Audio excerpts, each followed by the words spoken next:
Time for another exciting episode of Todd's Odds, presented by FanDuel with our sports betting expert, Todd Fuhrman, joining us from beautiful Las Vegas, Nevada. Todd, Sheldon Keefe, he gone! So now we have to figure out who's going to replace Keefe behind the bench for the Toronto Maple Leafs. Right now, FanDuel has Craig Berube, good Alberta boy, as the favorite at -160. I love this list. I even love, is it worth even looking at anyone else except for Berube? I mean, I'm looking down the list. Look at Daryl Sutter. He dropped from 60-1 to 34-1 just on Thursday. Todd, maybe the return of Daryl Sutter in Toronto. Do you like anybody else other than Berube? I mean, look, Jay, selfishly, not from a hockey standpoint, I would love Daryl Sutter to be reunited with his general manager, Brad Treliving, there just for the sound bites alone.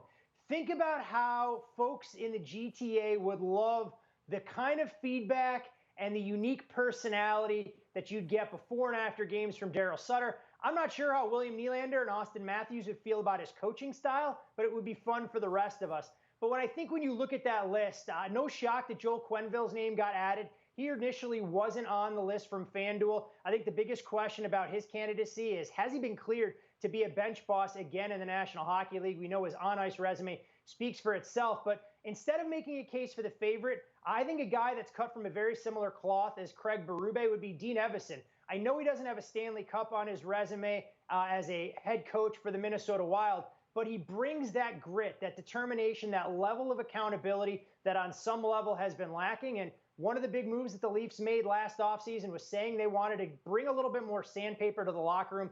Let's see if Evason gets some serious consideration, but it should be fascinating to see. And you have to imagine that Sheldon Keefe will be on somebody's short list maybe as soon as the New Jersey Devils pick up that phone.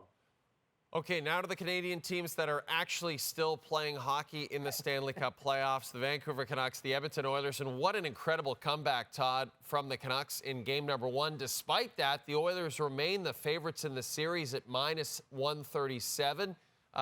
After watching what you saw in game one, though, where would your money go in this series?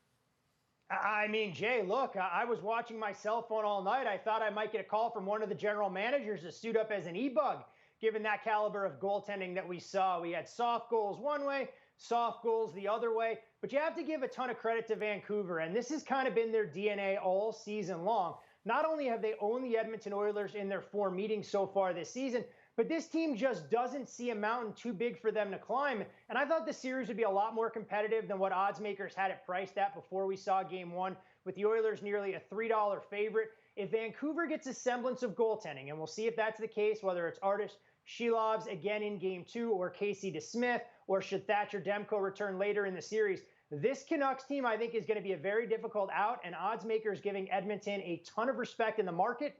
Not sure who wins game two, but I can tell you one thing, Jay. If we continue to see the series priced the way it is, I'd have no problem backing the Canucks to win either game 3 or game 4 on the road, potentially setting up a phenomenal showdown, turning a best-of-7 into a best-of-3. Let's turn to the Eastern Conference. The Rangers have taken a 3-0 series lead on the Hurricanes after their win on Thursday night. Boston took a win on the road in Florida, evened up that series. It seems like those two teams have the inside track to make the Eastern Conference final, but neither would be your pick, Todd?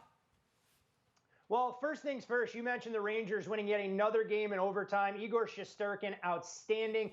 And you do have to wonder if Rod Brind'Amour ends up signing an extension in Raleigh, or maybe he ends up in a different landing spot going into next season. But I'm going to stick with the date I brought to the dance in the Eastern Conference, and that is the Florida Panthers. I know they're mired in a dogfight of their own against the Boston Bruins, but I love the depth that we've seen from the Panthers. You expect Sam Bennett to return and help them down the middle. The fact that Ryan Lomberg hasn't even been able to get into the starting lineup as a fourth liner just speaks to some of the consistency and continuity we're getting. And the other thing that's scary, Jay, when you look at this Panthers team, they haven't even had a lean on Sergei Bobrovsky just yet. If he can regain a semblance of the playoff form we saw from him last year, I think they're going to be a very difficult out. So I'll stick with the Panthers as my pick to come out of the Eastern Conference this year. All right, one last thing, Todd. I know we haven't had a chance to speak since your Vegas Golden Knights were eliminated from the postseason. Most of the hockey world is absolutely ecstatic about that fact. But for you, a Vegas Golden Knights season ticket holder, I know it must be tough. How you holding up, buddy?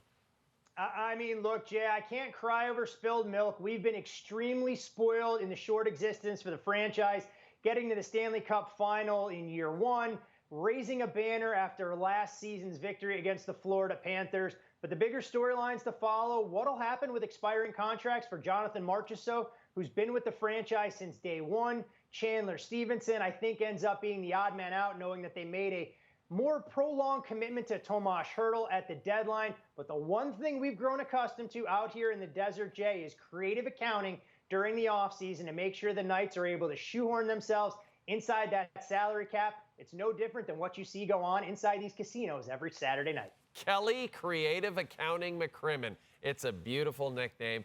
Todd, you're the best.